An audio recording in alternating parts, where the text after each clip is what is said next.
Kasi ano ang maibabayad mo para sa kaluluwa ng isang tao? Hindi kayang bayaran ng pera, ng material, ng kaluluwa ng isang tao.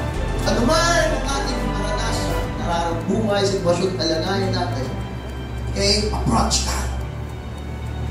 Approach God.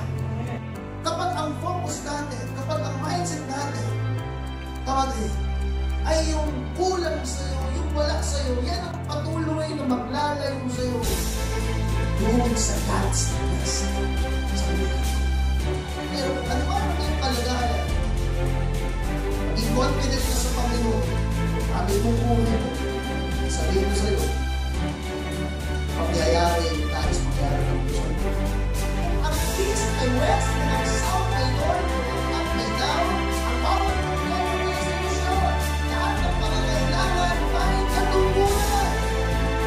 Pagkinarin mo yung kailangan. Pero once na yan, ay binigay ng kapangyarihan. Mula dyan, sa title niya, mag-iisip.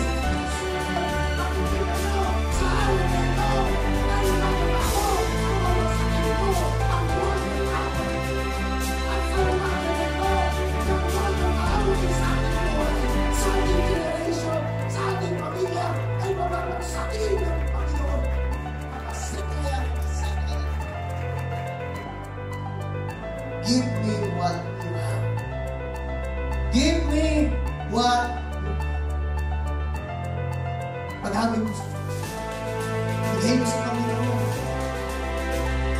Amen. Your obstacle may be high. Our God is the most high.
Mensahe last Sunday about confidence in Christ. Tingnan natin, confidence in Christ. Confidence in Christ.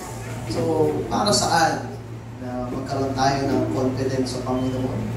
Dahil napakahalaga nito sa ating mga personal na buhay, sa ating pamilya. Kumbaga, halimbawa, ating bansa, yung ating Armed Forces of the Philippines. Patuloy na nagre-recruit, nagtitraining. Para saan? Para saan? Bakit? Wala namang gera. Wala namang bumubomba sa atin. Wala namang sumasakop sa atin. Pero bakit patuloy silang nagtitraining? At patuloy tayo na nag-i-enhance, nag-modernize ng ating mga battleship, ating mga pangdigma. Ganun din ng ibang bansa, lalo na ang North Korea. Okay? Halos 80% ng kanilang financial ay napupunta sa kanilang mga nuclear. Okay? Bakit? Dahil nakatingin yan sila sa mga darating na panahon. Ano kung mangyari yun? Isang araw ay karoon ng digmaan. Tama po? Hindi mo huwag mo isipin, pero hindi mo pwedeng, hindi mo iisipin yun. Tama po? Yun yung mga bagay na napakahalaga na dapat pinaghahanda. Tsaka ka maghahanda kapag mayroon ng bansa na bumubog ba sa'yo. Hindi mo sabihin, dyan naman yung Amerika eh. Paano kung hindi? Kaya naghahanap, ganun din yung iba't ibang mga bansa. At maging ang Bible, tinula yan ng Bible na magkakaroon ng matinding digmaan sa huling mga araw. Kaya ang Bible nagsabi niyan. At ang Bible, hindi yan nagkakamali. Okay? At magkakaroon ng matinding at ito. Okay? Kaya sabi ni Jesus, marami ang manlalamig ang pag-ibig sa Diyos. At sa huling araw, marami ang tatalikod sa pananampalataya. Sinabi yun ng Matthew chapter 20. Kaya mapalad yung mga nakikinig at palabasan ng Biblia. So, maraming mananampalataya. Ikaw mananampalataya ay easy-easy ka lang sa iyong pananampalataya. Hindi ka seryoso, hindi ka taimtim, hindi ka devoted. Okay? Wala kang confidence mo, wala kay Jesus. Ang confidence mo nasa trabaho mo, nandyan sa ibang tao, sa magulang mo, sa kapatid mo, kanino man, sa Panginoon, wala. Ngayon, dadating yung time na haharapin mo yan sa iyong personal. Okay? Ang panlalamig sa pananampalataya, ang panlalamig sa pag-ibig sa Panginoon. Dahil hindi ka handa, hindi ka na-equip, hindi ka na-train, ikakapahamak yan ng iyong kaluluwa. Tama mo? Kaya bakit tayo palaging dapat na sa gawain? Sinabihan tayo ng Biblia, maging mga nauna sa ating mga mananampalataya, na maging ang mga apostles. Ang apostles, yan sila ang nag-oversee ng body of Christ. Okay? Ginawa sila dahil sila ay sinent ng Panginoon. Ngayon, yung ating mga bishop, ang ating mga pastor, ang body of Christ. Kasi ang church, dadating yan sa matinding pagsubok. Ang simbahan, dumaharap yan sa mga titinding labanan. At hindi yan as a group. Okay? Ang mga pagsubok natin, hindi as a group. Individually. Kada family, kada individual, kabataan, dumadaan tayo sa mga pagsubok sa ating buhay. Amen? May mga trouble, problema, hindi man sa atin, pero, di ba, nare-raise ng gulang ka na lang, pero sa iyong pahanan, sa iyong pamilya. Na yung school mo, wala kang binabayaran na tuition, tapos biglang magkakaroon ng 5,000. Di ba? Hindi mo inaasahan, pero mayroong pumapangon. Kung hindi ka na-train, hindi ka na-equip, ang puso mo, isipan mo, yung confidence mo, yung pananampalataya mo mula sa Panginoon, napakabilis mong maapektuhan. At yun yung dahilan kung bakit, sabi ko nga nung nakaraan, saan inatake ni Satanas si Eve? Sa kanyang desire. Na mas mahalaga ang desire niya kaysa sundin ang kalooban. Kaya tayo tinuturuan, ini-equip tayo ng Word of God, na kahit na meron tayong mga pangangailangan, kahit na meron tayong mga dreams, meron tayong mga desire, meron tayong gustong gawin sa sarili natin, pero pinagkakatiwala natin yun sa Panginoon, yung buhay natin, dahil naniniwala, sumasampalataya tayo sa salita ng Diyos, na ang lahat ng yan ay ipagkakaloob ng Diyos sa atin. Uunahin mo at maglilingkod ka pa din sa Panginoon, na Lord, hindi yung desire ko, kundi kung ano yung kalooban mo, susundin ko yan completely.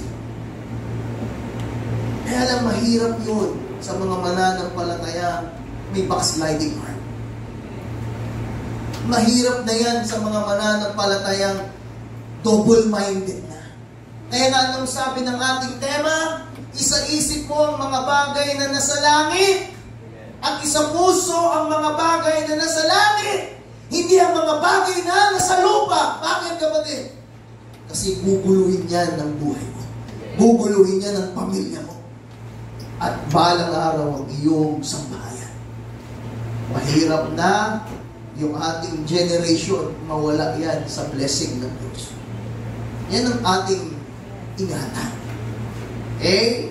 Kaya kung mahal natin ang ating pamilya, sambahayan, kapatid, huwag lang puro trabaho gawin. Natutugunan mo nga yung pangsikmura, pero marami kang hindi natutugunan sa kanila. Minsan kapag ang magulang hindi nagsimba, pati mga anak hindi na rin nagsisimba. Kawawa. Yan sabi ng Panginoon sa Matthew chapter 16, ano namang gagawin mo? Ano namang mapapala mo? Kung makuha mo ang lahat ng dinidesire mo. Pero ang kapalit naman nun, kaluluwa. Ano ang maibabayad mo para sa kaluluwa ng isang tao? Hindi kayang bayaran ng pera, ng material, ng kaluluwa ng isang tao.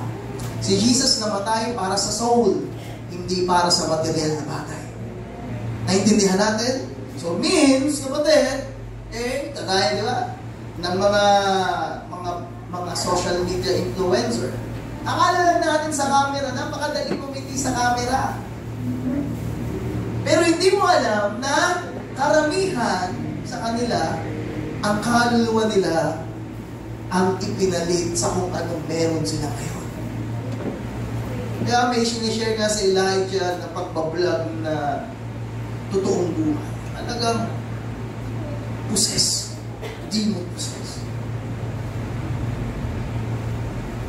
Kasi hindi ganyan ang fame ng isang tao, ganyan katindi ng itangkal-tangkal ng pera lahat. Kung hindi kaluluwang ipabayad yan. Kaya sabi doon, sa totoong naguhubad na ako, lahat, mapakain lang tayo. Soul na, kaluluwa na, ang ibinabayad para sa pagkain. Kaluluwa na ang binabayad para may bahay. Kaluluwa na ang binabayad para may masabing may masakyan. Kaluluwa na ang binabayad para may damit, may inumin, may kasikatan, may kapangyarihan. Pero tama ang sabi ng Panginoon. Aanuhin mo ang pagkain. Di ba? Ano ang mas mahalaga? Mas mahalaga ang kaluluwa kaysa sa pagkain. Mas mahalaga ang kaluluwa kaysa sa inumin. Mas mahalaga ang kaluluwa kaysa sa damit. Pero ngayon, makikita mo, sa kanilang totoong buhay, napakadali lang i-edit sa Canva, sa CapCut, yung mga videos. Kasi ikaw naman, di ba, ikaw, na wala lang pala. Kaya nga sabi na po, don't conform in the pattern of this world. Set your mind on things above. Set your heart on things above. Do not conform in the pattern of this world.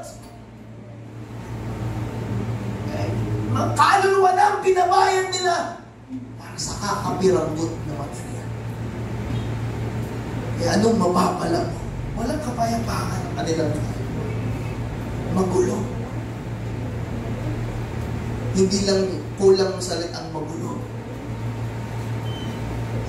Kaya tayo mga mananampalataya, sabi ng mga apostol, ng Apostle Peter, manatili kayong nasa kapayapaan ng buhay. Amen? Manatili tayo na ang buhay natin ay nasa kapayapaan, nasa pagkakasunduan. Kahit maraming hinahanap ang ating panahon, apektado, kasama tayo doon, pero may kapayapaan ang ating tahanan. May kapayapaan ang ating isipan. May kapayapaan ang ating puso mula sa banal na Espiritu Santo. Seek first the kingdom of God and seek first the righteousness of God. Sa ating buhay. Anong sabi ng Panginoon? Tsaka babalik ang Panginoon. Magandang na tayong bubuhay na hindi binabayad ng kaluluwa dahil si Jesus ang tumubos sa ating mga kaluluwa. Amen! Hindi kayang ipangtubos ang material. Hindi kayang ipangtubos ang halagang 7.5 million na bahay. Hindi yan kayang pantubos sa kaluluwa ng isang tao. Magkaroon ka ng 30 million, 70 million, worth 70 million na bahay, kaluluwa mo kapalit kasi priceless yan. Amen! Pero buhay ni Jesus ng isang Diyos, hallelujah, ang darling of heaven, ang namatay para sa soul natin. Kaya kung tayo yung naglilingkod, nagmi-ministry, bayad na tayo. Matagal na. At yung bayad na yun, kapatid, Walang expiration. Kaya kung ako may nagme-mensahe hanggang sa biyaya ng Diyos, hanggang sa aking pagtanda, pay the price na. Amen? Lahat ng preaching ko sa mga darating pa mga panahon, lahat sa paglilingkod natin, binayaran na yan ni Jesus. Kaya huwag kang magsawa, huwag kang mapagod. Bakit? Dahil bayad na yan. Yan ang ating natandaan.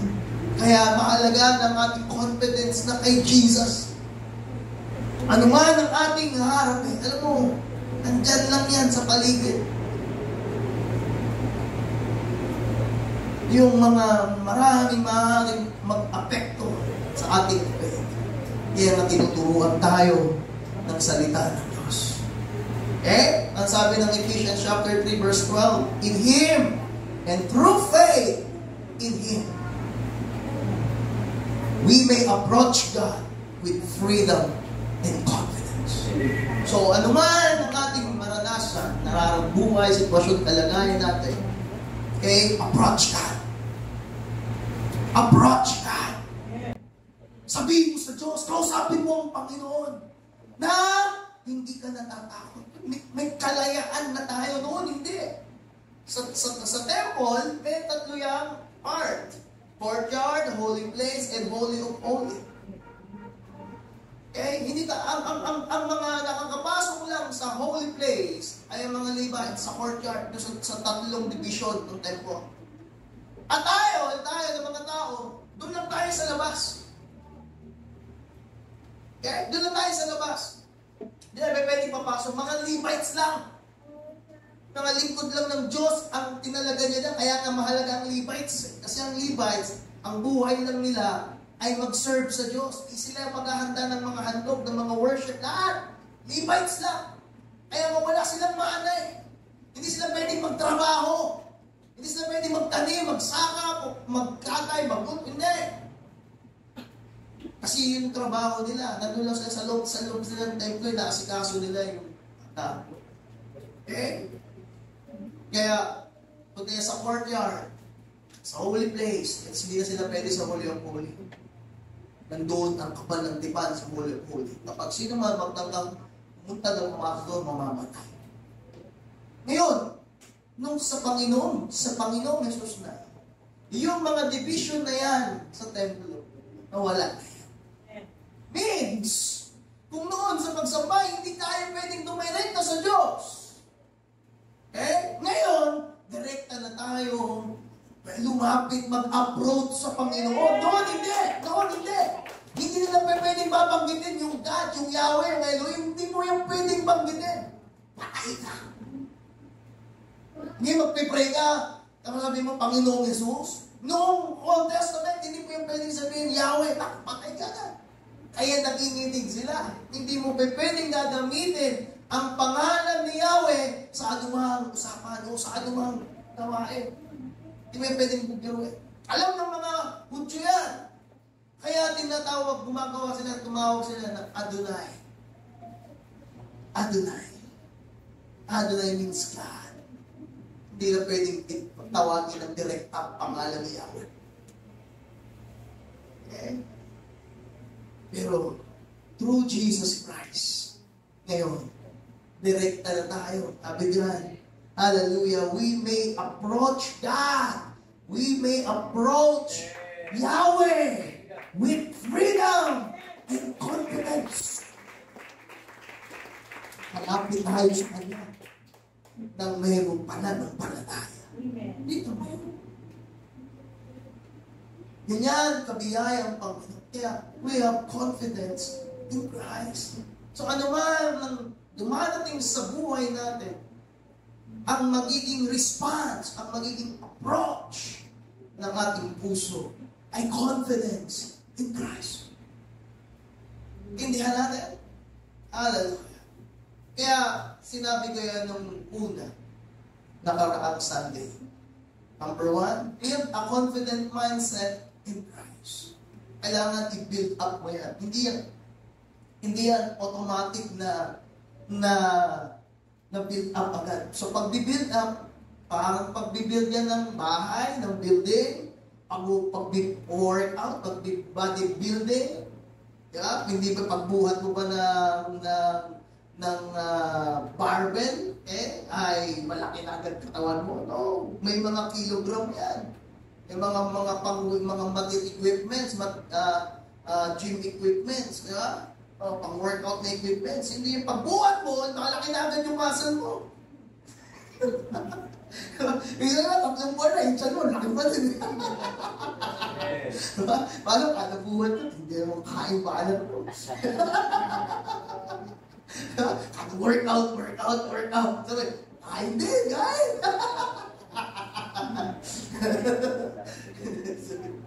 Parang ano. Hindi agad ganun, di ba? Kundi, magsiset ka ng program. Program. Gusto mo, saan mo ba gusto magka-muscle? Gaya yung classmate ko sa Bible School. Bakit ganyan yung ilong mo? Si Tito Lay, tinanong mo lang naman siya, magkaano kami, kaya ganyan. Kasi ganito yan. Nag-workout kasi ako. Ano kinalaman ng workout? Malaki. Kasi nag-workout ako, kapag nagbubuhat ako, hindi yung kamay ko nagbubuhat yung ilong. Na-exercise yung ilong ko, kaya nagkamasal na. Mali yung nagkamasal. Yung ilong ko yung bumubuhat eh. Kaya napansin ko nila yung ilong ko lumaki. Alam mo yung gusto, di ba? Kasi siyempre sa atin, sa mga nag-workout, hindi naman pwedeng isang braso lang yung palalakihin mo. Tapos yung isang payat, itsura mo nun. Hindi naman pwede, di ba? Na yung katawan mo, tatlong abs, at dito, malaki. Ano itsura dun? Di ba? Hindi, di ba? Dapat nasa ayos, nasa balanse. Tama. Ganun din, ang pag-build ng mindset sa Panginoong Diyos.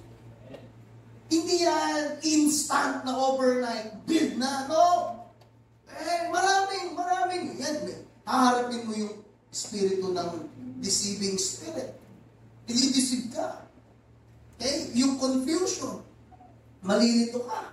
Yung lack of understanding, yung lack of wisdom, yung lack of knowledge. May mga temptation, may mga trials.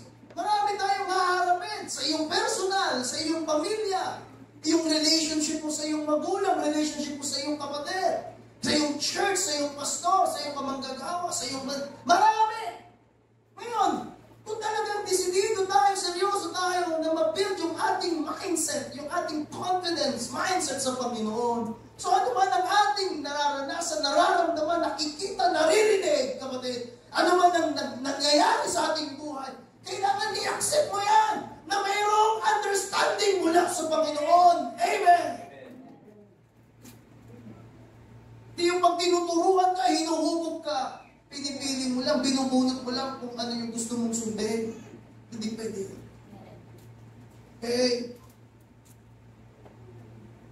Kaya i-build mo yung iyong mindset sa Panginoon. Ano man ang iyong nararanasan. Personally. Minsan nga, sa dumi lang ng aso, nagkakagulong pamilya. Diba? Yung dumi ng aso, yung ihi ng aso. Kapag ikaw nag-build ka ng mindset sa Panginoon, takutin mo na lang. Alam mo yung salitang takutin? Diba? Takutin mo na lang. Huwag mo nang ikalat sa GC. Pipicturan mo pa. Tapos sisisend mo pa sa JC. Kapatid naman. Dumi lang din ang aso. Kano ba naman yung nakutin mo? Tama? Tsaka aso yan. Dapat yung asong pagalitan mo. Kasi siya yung dumumi.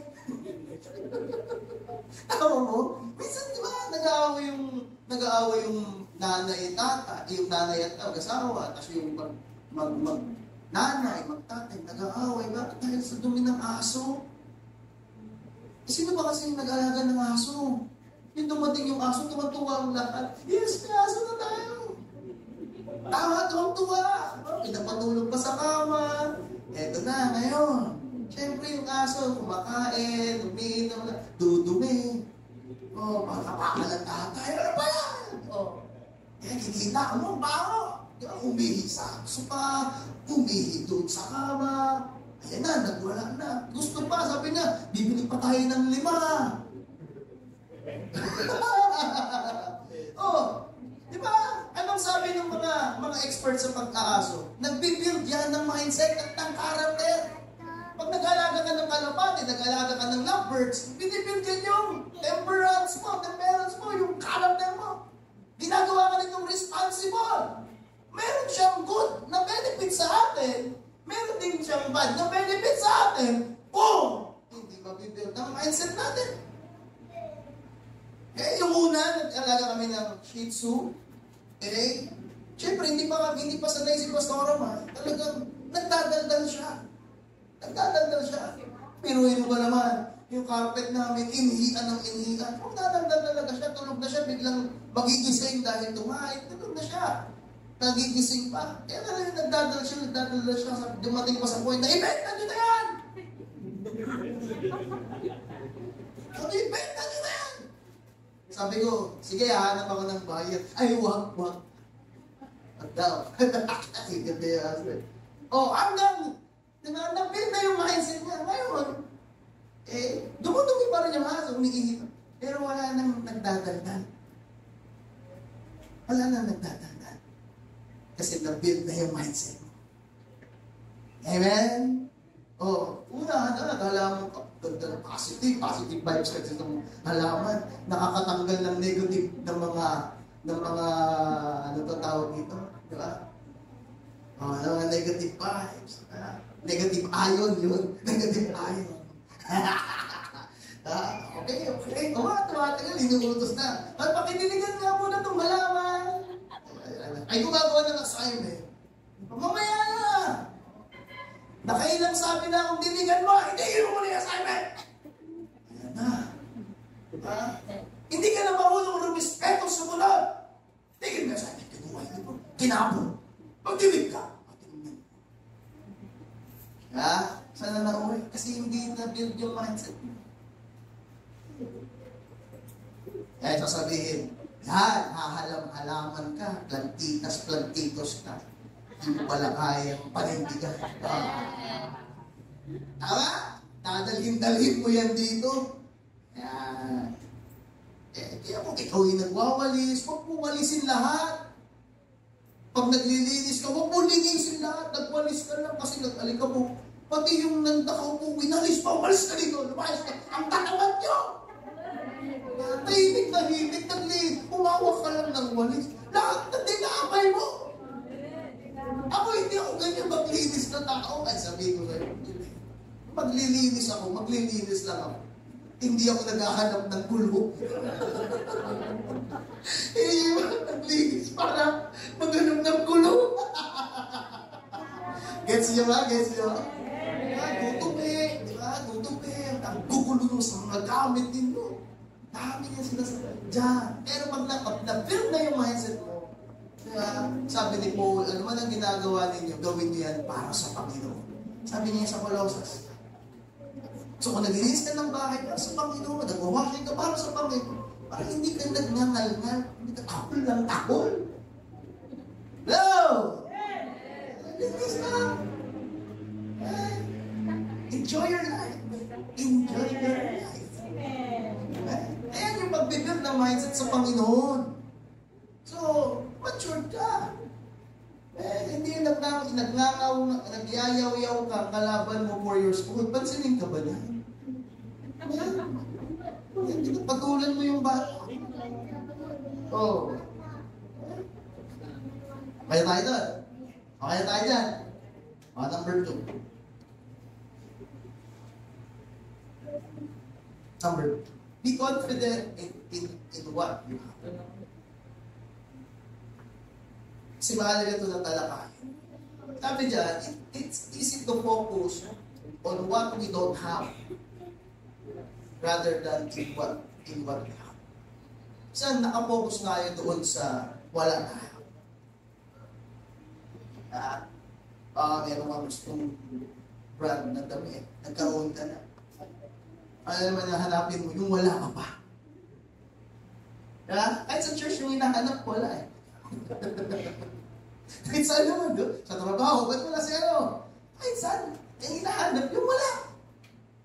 Kaya ang Panginoon, di ba, bumaba siya, para i-edom, hanap niya yung dalawa. Kasi every time na makikipag-fellowship ang Diyos, nandiyan agad si Adam. Asikasuhin niya agad ng Lord. Oh Lord, kape tayo. Yan, nilamesa agad, may ininit, kape. Every time bumababa ang Diyos. One time, bumaba ang Lord, wala si Adam. Tingnan, saan nga Adam? Naghahanap na. Adam! Nakakaramdam na ng si Lord. Kaya yung boss niya, Adam, ano ba? Nandun lang pala, Lord. O bakit? Bakit ayaw mo marap? Nakahubad po ako. Sino sabi nakahubad ka? Kasi yung, sa kanya pa ang glory ng Lord, wala siyang umahalito, wala siyang consciousness. Lord, nakakaya umarap sa'yo. Bakit? Nakahubad ako. Mabalahibo yung pa ako. Sino sabi sa'yo? Inahin mo ba yung buwa? Nakakaalam ng masama at mabuti. Saan siya? Saan siya? Saan siya? Hindi ko po alam, nakahubad din eh. Ba't mo alam? Dawag yung ba? Saan ka? Di ka nagsimba! Ako, Lord. Bakit? Nakahubad ako. Nakatakip ang gabi. Gabi ba yun? Gabi yun, no? Ginagawang laing. Tama ba? Kasi ang lapad nung gano'n siya. Kasi yun yung nakalagay sa drawing ko. Sabi siguro, agapi. Bakit ganyan naman kayo? Bakit ganyan kayo nakaganda? Kinain niya yung bunga ng masama. Kaya, bakit na Lord? Inahiyan sila ng Lord ng damit. Ayan. Kaya tayo may damit. Kasi pag wala yan, nakakahiya.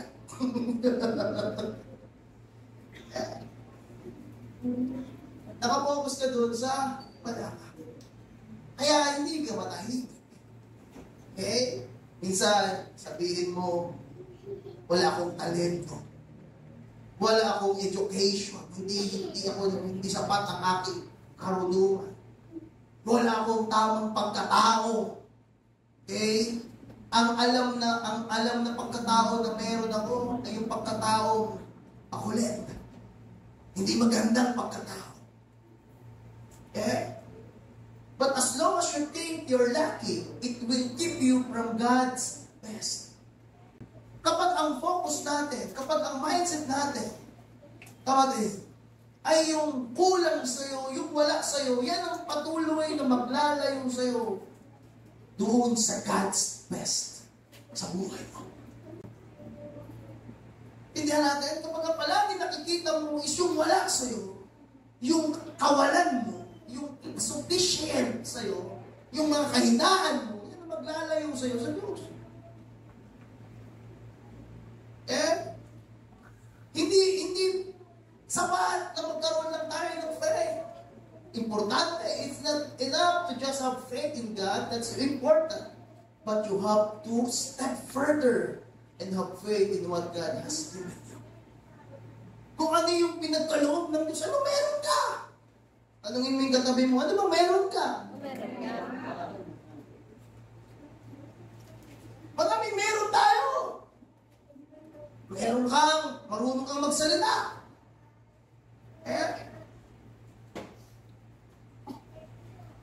Marunong ka makinig.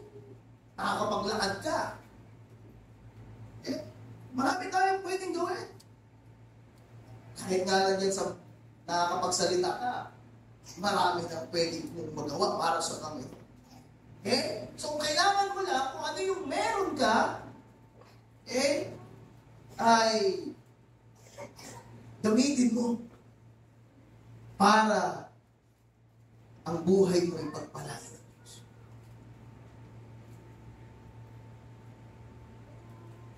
You have to believe you are equipped. Kaya mananampalataya, mga manggagawa, mga leaders, mga anak ng Diyos, maniwala tayo na tayo ay hinubog ng Diyos. Naniwala ba kayo ang Lord ang humuhubog sa atin? Siya ang naghuhubog sa atin. Yan ang totoo. Okay? Siya ang nag-empowered sa atin. You are empowered. You are the right size. The right nationality. You have the talent, resources, personality, everything you need to fulfill your destiny. Ipinagkaloob ng Diyos lahat yan sa atin. In-empower na tayo.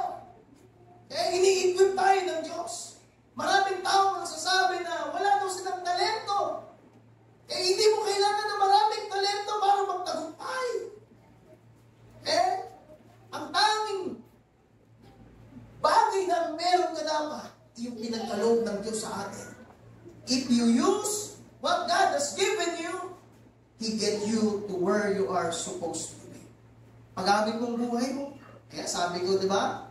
Ang sinasabi na, dumating ka sa simbahan, wala kang paalam. Wala ang buhay mo. Pero nung napunta tayo sa gawain ng Panginoon, in-equip, in-empower tayo ng Diyos. At matutupad sa pamamagitan niya ng buhay mo, matutupad kung ano yung nais ng Diyos matupad sa buhay mo. Kahit sino ka pa, kahit ano bang pagkatao mo, basta maglingkod ka sa Diyos. Ang sabi ni Billy Graham, huwag mong mamalitin ng isang taong may apoy sa puso. May apoy sa pananampalataya.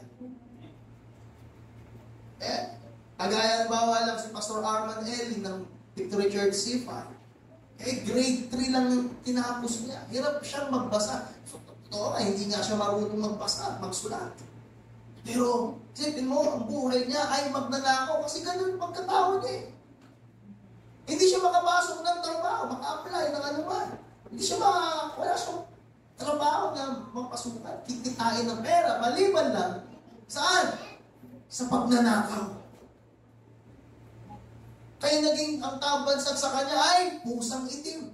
Bakit? Dahil pag nagnanakaw yan, malaki ang magnakaw.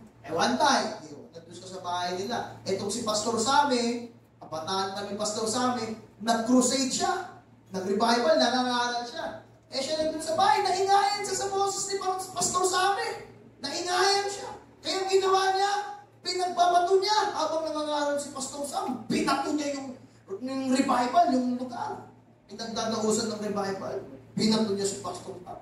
Kaya na iba kayo yung mensahe ng Pastor Sam. Sabi niya, kung matapang ka, lumabas ka dito. Sabi ni Pastor Sam, black belt din ng judo yun si Pastor Sam. Ganun din si Pastor Arman. Mga black belt din, mga master. Hindi siya umarap ng Pastor Sam. Kaya yung araw na yun, hindi siya makatulog. Kaya tinanong niya yung pangalan. Nalaman niya yung pangalan, Samson Mores. As pastor siya. Ito simbahan niya ginawa niya, kanalingkuhan. Pumunta siya doon. Pastor Sam. At humingi siya ng tama. Pastor, ako po yung bumato sa inyo. Patawarin ito. Kasi hindi siya pinatulog ng Holy Spirit. At simula nun, sabi ng Pastor Sam na magsimba ka na lagi, tinanggap niya ang Panginoon bilang Panginoon tagapagligtas. Nagpa-disciple ngayon, ginagamit ng Diyos sa makapangyarihan. It's really good. Yun, magaling nang mag-English. Naiimbitahan na sa iba-ibang mga lugar. Bakit? Dahil may binigay ang Diyos sa'yo. May potential, may gifts na binigay ang Panginoon sa'yo. Ang kailangan lang natin, kapatid, maging confident tayo kay Jesus. Kung ano meron tayo, hallelujah. Magkaroon ka ng confident yan. Kasi pinagkaloob ng Lord na buhay, na pagkakataon sa'yo. At ang maganda dyan, na-i-enhance yan. Na-develop, napapag-grow yan. Hello? Amen. Napalalago yan, yung kaloob sa atin. Yung wisdom na sabi ni Paul, yung karunungan ni Kristo ay nasa atin, nasa church, ang karunungan ng Panginoon Jesus. Kaya kung magiging seryoso ka lang, kapatid, hallelujah, magiging maganda ang pagbabago ng buhay mo. Magiging maganda ang pagbabago ng buhay mo. Aalisin ka ng Diyos dyan sa 120 araw-araw. Aalisin ka ng Diyos dyan sa mga substitute na mga trabaho. Kapag tinamad yung magdi-deliver, isa yung papadeliver. Aalisin ka ng Diyos dyan. Sa paabot-abot na income. Sa walang katiyakan, walang established na buhay. Alisin ka ng Diyos dyan. Siya ang gagawa ng kaparaanan, magbubukas ng mga pintuan para ang buhay mo, mabago, maging maganda, pagbabago. Alisin ka niya. Hallelujah. I-establish ka ng Panginoon once na ipagamit mong buhay. Yung ibang tigas ng ulo, ayaw makinig. Kaya sinasabi ng father ko sa akin, mayroon isang disciple, hindi pa naman isang dumadalo doon, palagi na. Okay? Saan siya na-convert? Nakatira siya sa lansangan. Nagpa-parking siya, yung trabaho niya, nagpa-parking. Tapos natutulog siya. Doon na siya natutulog. Sabi niya, ang bahay ko malaki. Anong bahay mo? Sa SM. Bahay ko yun. Bahay na SM. Kaya sa labas siya ng SM. Doon siya natutulog. Kaya sabi ng Pastor Lori sa kanya, dito ka na sa simbahan matulog. Gagawin kitang disciple. Tulungan mo ako. Gawin kitang assistant. Tuturuan kita. Paano mo ginawa? Ayaw. Paglingkod ng gabi, uwi, papaalam. Uwi na po ako. Wala naman siyang bahay. Doon matutulog sa kalye. Yung laki ng church sa banlat. Pero ayaw. Tingnan mo. Walang understanding. Walang hindi na-accept ang mind. Bata.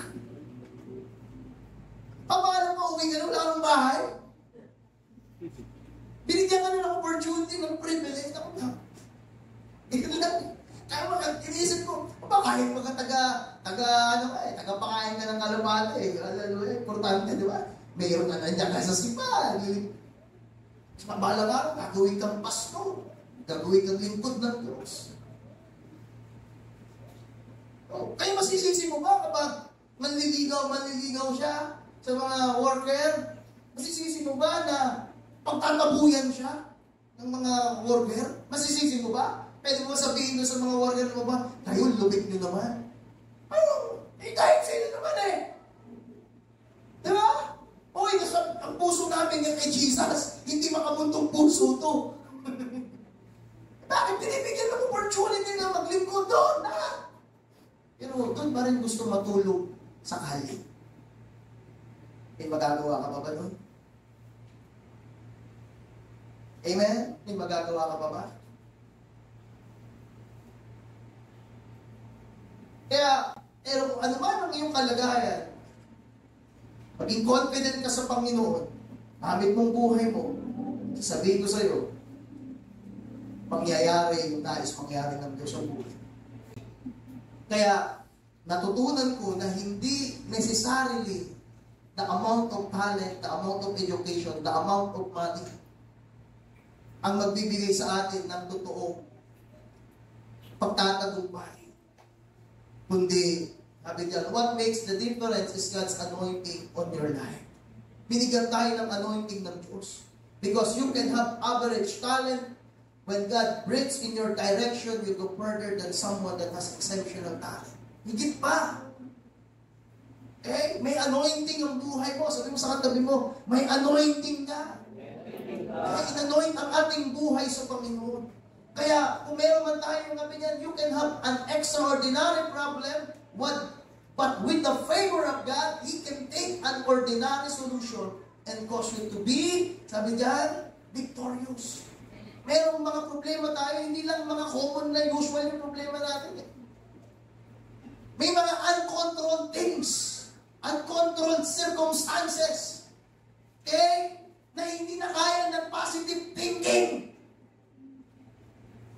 Kundi, pananampalataya na ang sumusolusyon.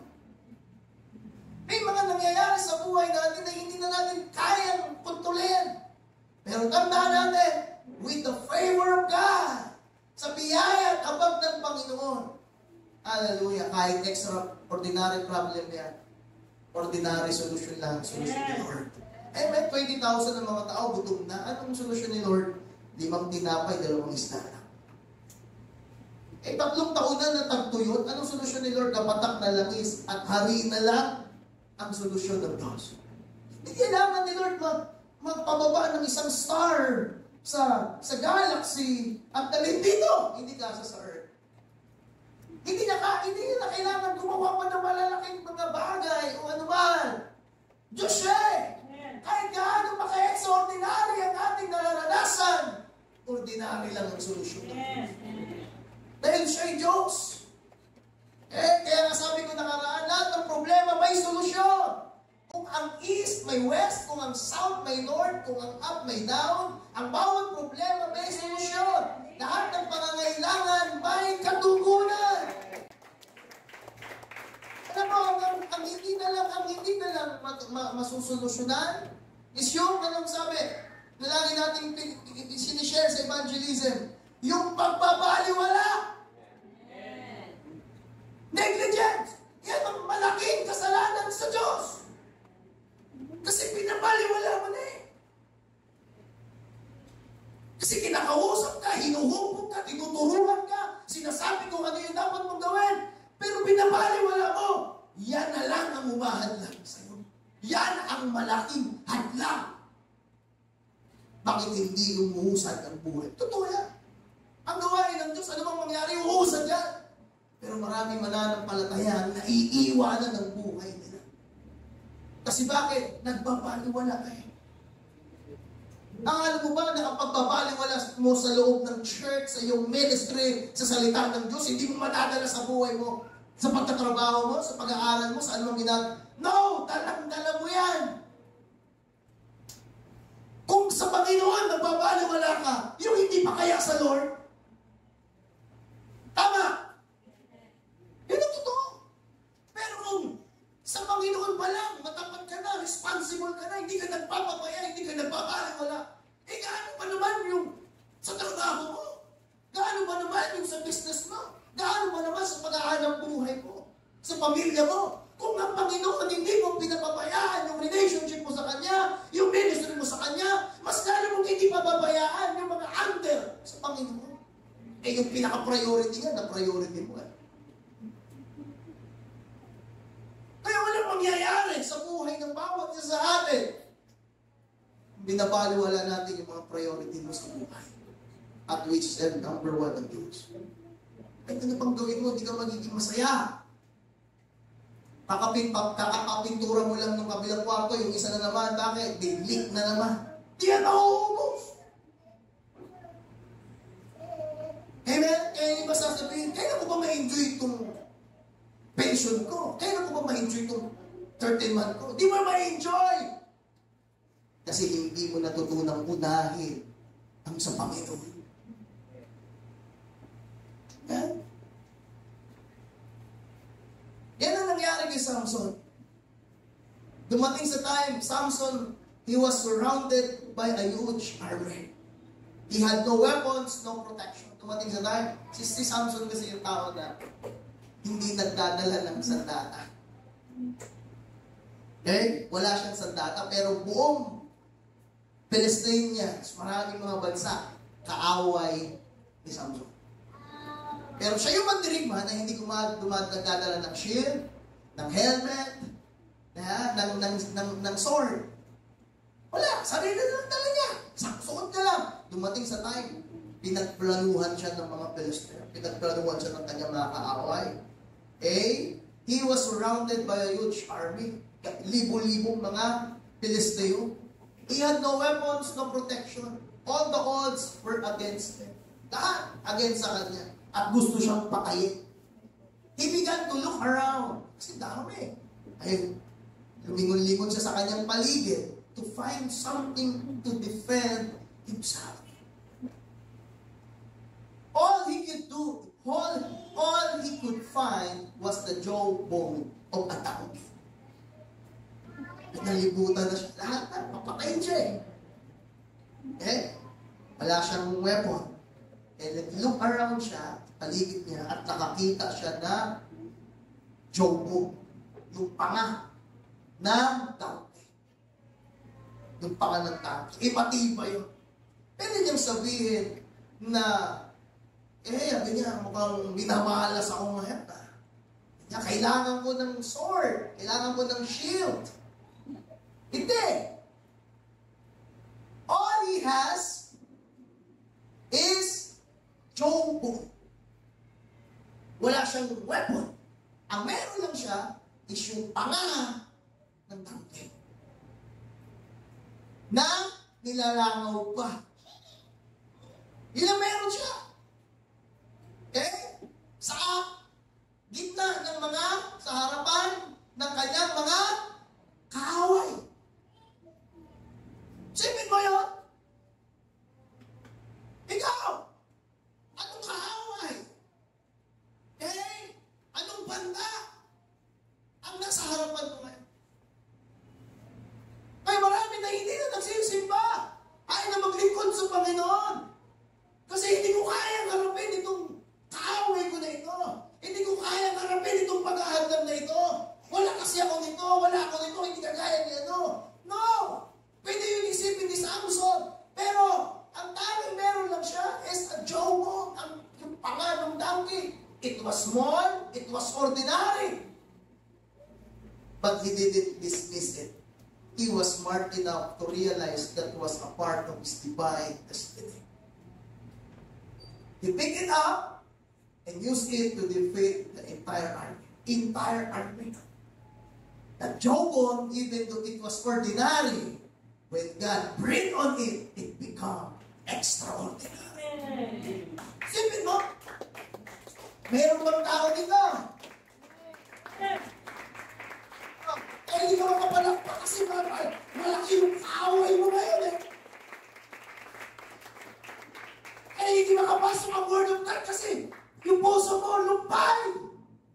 Kapatid, siya, Jobo lang, pakala meron siya ng damkay. Pero tinalo niya ang buong hukbo ng mga Palestino. Bakit? Dahil kahit ordinary na bagay lang yan, once yan, halala na binigyan ng kapangyarihan ng Diyos, kaya niyang lubigin kahit gaano kalaki ang kawan. Amen. Pastor, ang late lang ng sahod ko, 8,000, 12,000 naman. Kasi nakasettle ka sa less. Pero ba't hindi mo ipagkatiwala sa Diyos? Dahil once yan, kapatid, na yan, ay, ang kapangyarihan ng Diyos ay dumaloy sa'yo. Mag-create yan ng mga bagong open door. Naintindihan niyo ba yun? Sa tingin mo, yung trabaho mo, ito na lang eh. Hindi ko rin naman maiwanan kasi kung iiwanan ko, maghanap ako ng mas malaki. Iba ko wala akong makita eh. No choice na. You are desperate. Alam mo yun? Hindi mo siya pwedeng i-let go. Bakit? Wala na eh. Nasa dulo ka na ng lubid mo eh. Alam mo naman na yung income mo, hindi talaga sapat. Buti kung yung 12,000, binibigay ng buo sa'yo. Ha? Binibigay pa yung 12,000 ng buo? No! Hati pa yun sa kalahating buwan. Tapos kakaltasan pa. So, matitira talaga sa'yo. Pamasahin na lang at pambaho na Skyflex. Nakalagay dito. Dito talaga totoo eh. Amen? May problema kaya ka nagtitis dyan. Kasi, hindi yan ang empower ng Diyos. Yan na lang yung sinasandalan mo. Iyak-iyak ka. Hirap na hirap ka. Pero hindi ganun. Ordinary man yung kalagayan mo. Pero once na yan, ay binigyan ng kapangyarihan ng Diyos. Magmula dyan, sa dead end na yan, mag-i-extend ng Diyos. Mag-i-extend dyan upward. Naniniwala ba kayo? Mag-i-extend ng Panginoon. Yung mga wall na yan, yung mga wall na nagbibigay ng limitation sa'yo, ibabaw ng Diyos yan, pababa kapatid. At i-extend na upward ang ating kalagayan. Hindi makapasok Pumasok yung mga Israelita. Bakit? Ang unang bunga, Jericho Wall. Hindi sila makapasok. Kasi sa Jericho pa lang, yun ang unang nilang haharapin eh. Ubus na sila. Jericho Wall. Dalawang karwahe pwedeng magkarirahan. Hindi pwedeng papanahin mo yung wall. Kakababalik lang. At kakaiba sa pag-aaral sa history, kakaiba yung wall na yan, kahit na bombahin mo, hindi yan basta-basta mawawasak. Talagang napaka-tinding tactic strategy talaga yung pagkakawall ng Jericho. Hindi kaya gibain ng tao. Ngayon sa buhay natin, di ba? Kaya yung sinasabi ko, desperate ka rin, hindi mo pwede iwan eh. May wall. May Jericho wall. Diyan ka na lang talaga. Pero anong ginawa sabi ng Panginoon? Ikutin nyo ng 7 beses. Sa unang araw, 1. Pangalawa, 2. Ika-7 araw, 7 beses. Walang espada. Walang shield. Walang sword. Ano meron? Gitara. Tambol. Tamburin.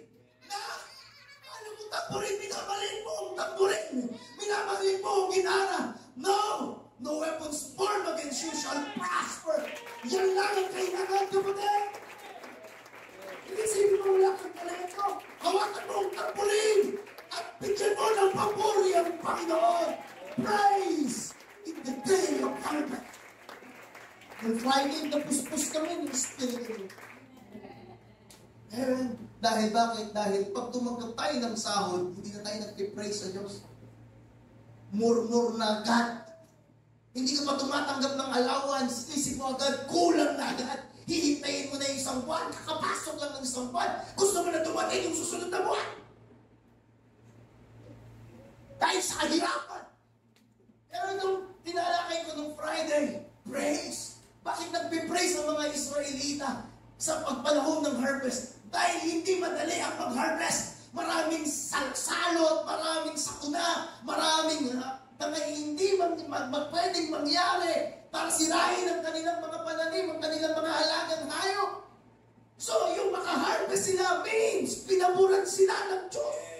Iningatan, pinotektahan sila ng Diyos hanggang dumating ang pag-aani. Kaya nung dumating ang araw ng pag-aani, walang ibang ginagawa ang mga Israelita, kundi ang papurihan ng Diyos, itaas ang Diyos, dahil iningatan nila ng Diyos ang kanilang ani. Kaya may issue sila sa Malakay chapter 3. Dahil nasanay sila na lagi nag-harvest, hindi sila nasasalot. Walang daga, walang balang, walang kalabang bansa ang umaatake sa kanila. Merong barrier ng Diyos, may pag-iingat ng Diyos. Ang problema, nung pinagpapala na sila sa lahat, hindi na praise ang naririnig ng Diyos. Praise to me. Amen. Ang mga Hudyo kapag nagkakaarawan sila, nagsiselebrate sila niyan, kapatid. Ang Diyos ang napapapurihan. Pero ngayon, pag nagkaarawan, sarili ang pinapupurihan. Sarili ang dinigay.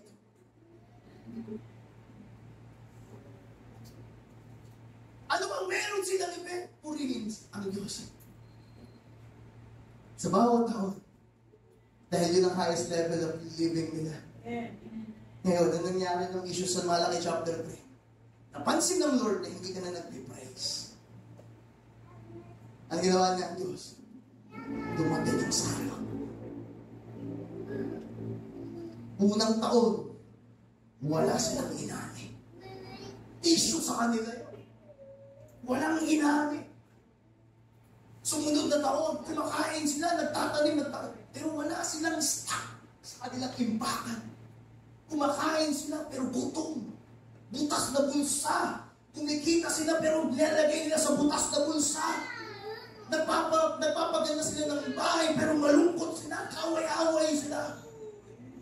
Nagtanong ang mga elder. Nagtanong sila doon sa mga propeta, sa mga lingkod ng Diyos, bakit ganito ang nangyayari? Anong sabi ng Panginoon kay Propeta Malakay? Sabihin mo sa kanila na ninanakawan nila ako, hindi lang ng ika-10 bahagi, kundi yung papuri,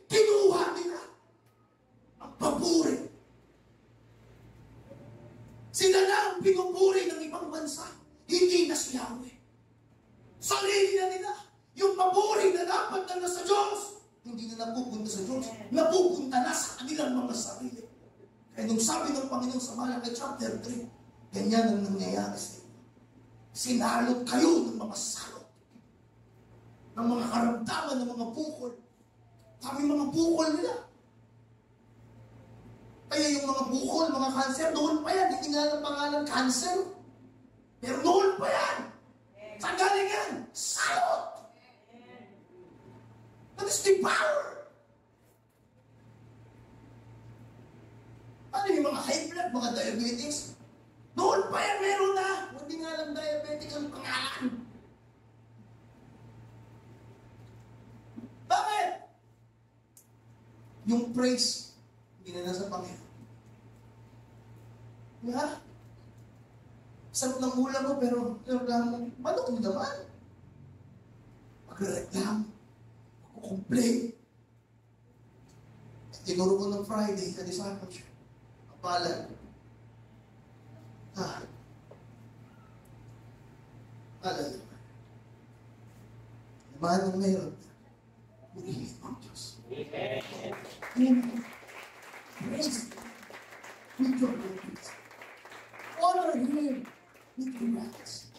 Purihin mo malagi ang Diyos sa buhay mo. Ganyan. Okay? Alala naman. Ang ganun ang nangyari. Kaya,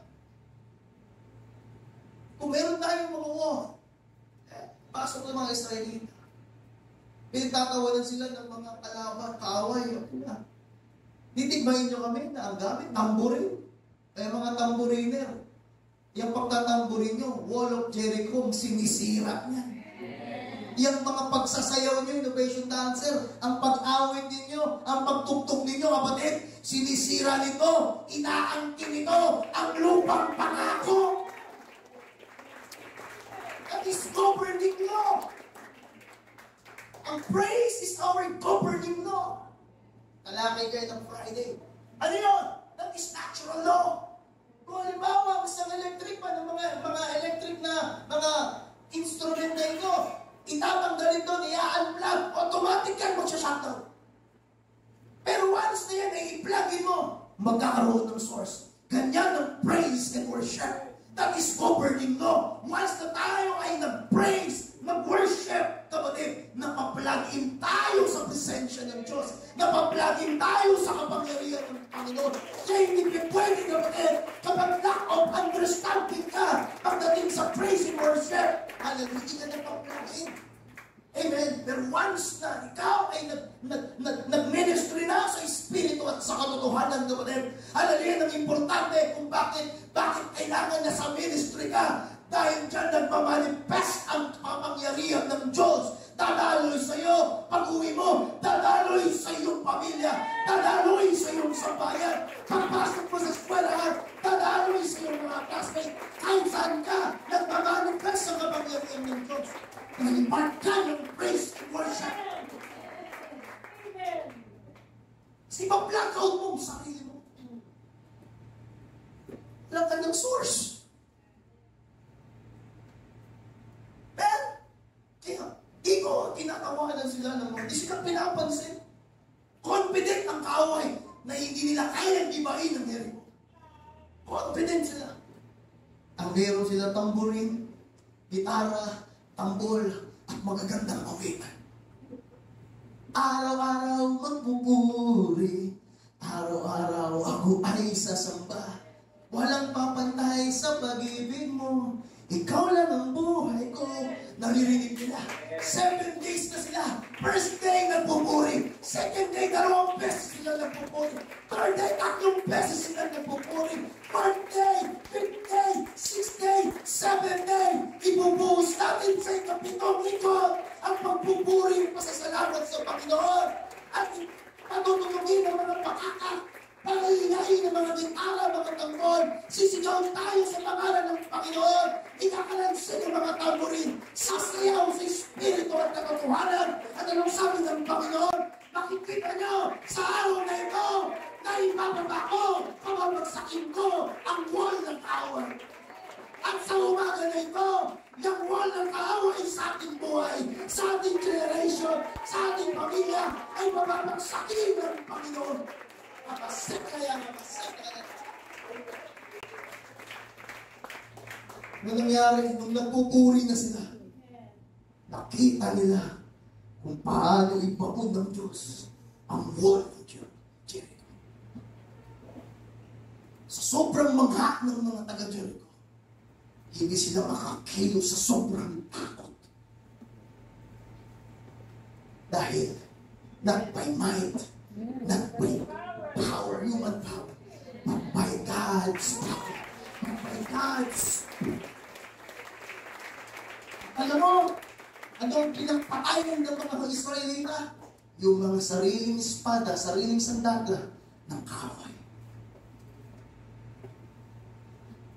Nasakop nila, tumunog yun sa buong katawan. Tumunog yun sa buong katawan. Ang ginawa ni Yahweh sa mga taga-Jericho. Ang mga higante. Tumunog yun. Kaya kahit saan magpunta, ang hukbong Israel, nasasakop nila ang mga bansa. Because of praise. Amen? Praise. Every praise is you, our God. Amen? Yan, paboritong kanta ni Pastor Snow. Hallelujah. Pupurihin mo. We made to worship. And I will bless the Lord forever. And I will dwell in the house of the Lord forever. Praise Him. Ano man ang nare-receive mo, praise God. Ano man ang nasa lamesa, praise God. Kaya kung sa tingin mo, ikaw na sa desperate kang sitwasyon. Yan na lang, wala na, hindi na kayang alisin ng Lord ang wall na lumilimita sa iyo sa mga panahon na ito, kapatid. At kaya niya magbukas ng mga pintuan para magkaroon ka ng access. Meron tayong access sa nag-rule sa lahat ng bagay. Na tayo ay nakakonect, hallelujah, sa presensya, sa source. Mga kapatid, ano ba, meron kang patabig mo yan sa Diyos. Puri mo Diyos. Sa trabaho mo, magpuri ka sa Panginoon. Huwag kang makipag-compromise sa kanila. Amen. Kung kayo man ay nagre-reunion, pamilya, kung kayo man ay nag-celebrate, party celebrate, ano man, pamunahan mo sa panalangin ng pamilya mo. Huwag mong hayaan na nagbibidyo, okay na lang yan sila dyan magdamag, nagiinuman, magdamag, kapatid. Baka dumating ang kakatulan sa inyo. Amen. Kaya ka dyan dinala ng Diyos. Minsan hindi. Nakikiawit na lang din tayo eh. Amen? Nakikiupo na lang din tayo eh. Paano masisira ang wall na yan?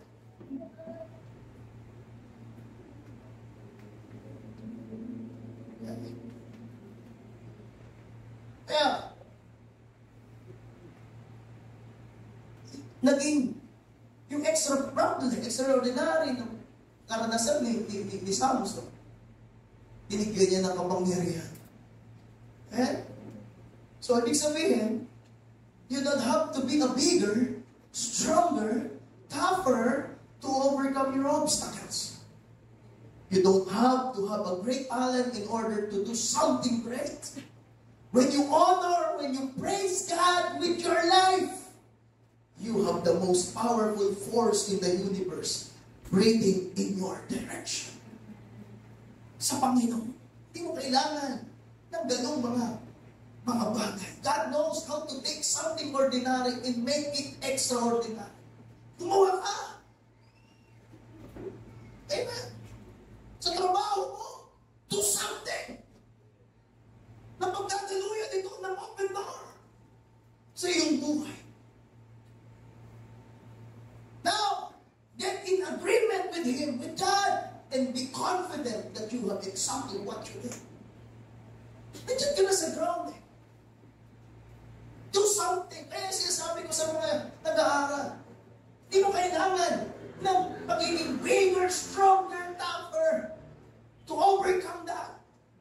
Mag-speak lang. Speak life. Share mo ang mabuting balita. At anong sabi doon? Ang Holy Spirit ang maglalagay sa iyong dila ng mga salitang babanggitin mo. Dala mo si Jeremiah. Okay? Ito yung prophet na laging umiiyak. Crying prophet. Bakit? Kasi kung may pinagagawa ng Panginoon sa kanya, hindi niya ginagawa. Iyak lang siya ng iyak. Nagpumuro lang siya. Kaya, nahihirapan niya sa kalooban niya because hindi niya kaya i-contain dalhin yung kapangyarihan ng Diyos. Kaya nung sabi ng Panginoon, speak! Kaya nung sinalita, yung kapangyarihan ng Diyos, lumabas. Kumalat. At maraming mga tao, yung mga unbelief nila, sumampalataya sila sa Diyos. Kasi carrier tayo ng glory ng Diyos. So, kailangan mo talaga, ang vision mo, i-speak out mo. I-spread out mo sa mga kapwa mo yung glory na yan ng Diyos. Hello? Hindi yung nagkabiruan na lahat ng ganyan. Hindi mo pa na-introduce, ma'am, pwede ba bago tayo mag-umpisa na mag-pray lang ako kahit na wala pang 1 minuto. Pag-pray ko lang bawat sa atin. At the passion saints natin, babot natin yung target natin, gano'n na. Bakit? You create possibility. Hindi mo hinahayaan na gano'n na walang nangyayari. So gumawa ka ng agreement sa Panginoon and be confident that you have exactly what you need. Pag mo sabihin, don't ever say, I don't have the strength, I don't have the looks. Okay? I'm tall, I'm too short, I'm too young, I'm too old. No! Start declaring, I am anointed, I am equipped, I am empowered, I am the right size, I am the right nationality, I know the right people, I have the right amount of talent. I am good looking as well. Pag ikaw ay lingkod ng Diyos, anak ka ng Diyos, you are looking good. At yung sa katabi mo, hindi ka pangit. Siyempre, paano ka magkakaroon ng confident in Christ pero sa mukha mo wala kang confident? I'm good looking as well. So wala ka dapat ikahiya. Amen? Might as well throw that in there too. Okay? One time Jesus had been teaching thousands of people. Started to get late in the day and the people were hungry. Jesus turned to his disciples and said, I want to give them something to eat. They were out in the middle of nowhere. Gabi na. Okay? Mga tao gutom na kasi nandun sa bundok eh. Oh. Sabi ni Jesus, I want to give them something to eat. They were out in the middle of nowhere. Dinala, malayong lugar.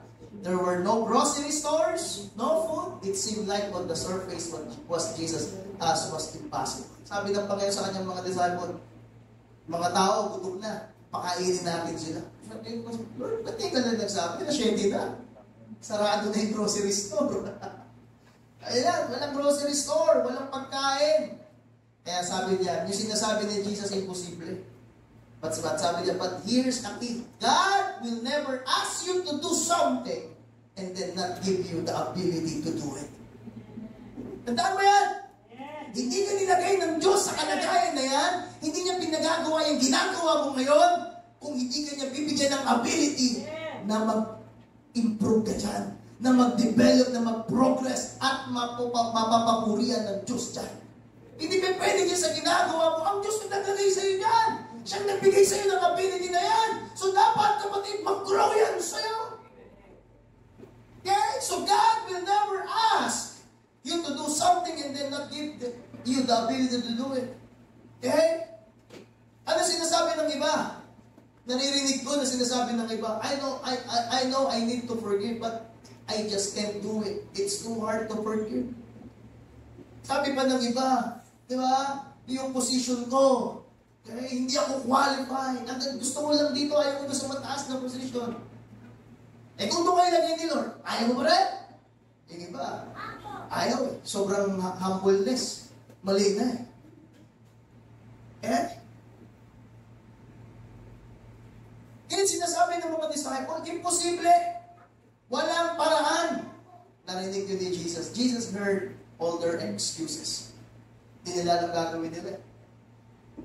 And Jesus said, okay, Jesus, sabi niya, meron dito, we just have 5 loaves of bread and 2 fish. But what is that among so many? They look at what they had and dismissed it. Okay. Sabi ng Panginoon, ano meron kayo? Sabi niya, Jesus, ang meron lang, 5 tinapay, 2 isda. Pero ano magagawa nito sa ganitong karaming mga tao? Ano magagawa ng meron ka ngayon sa maraming tao? Wala silang ka-idea. Hindi mo ito maiisip na pwede pala yung mangyari. Ganyan kumilos ang Diyos. Kaya don't think out of what you know. Just believe in God. Abraham did not believe in himself, did not believe in his feelings.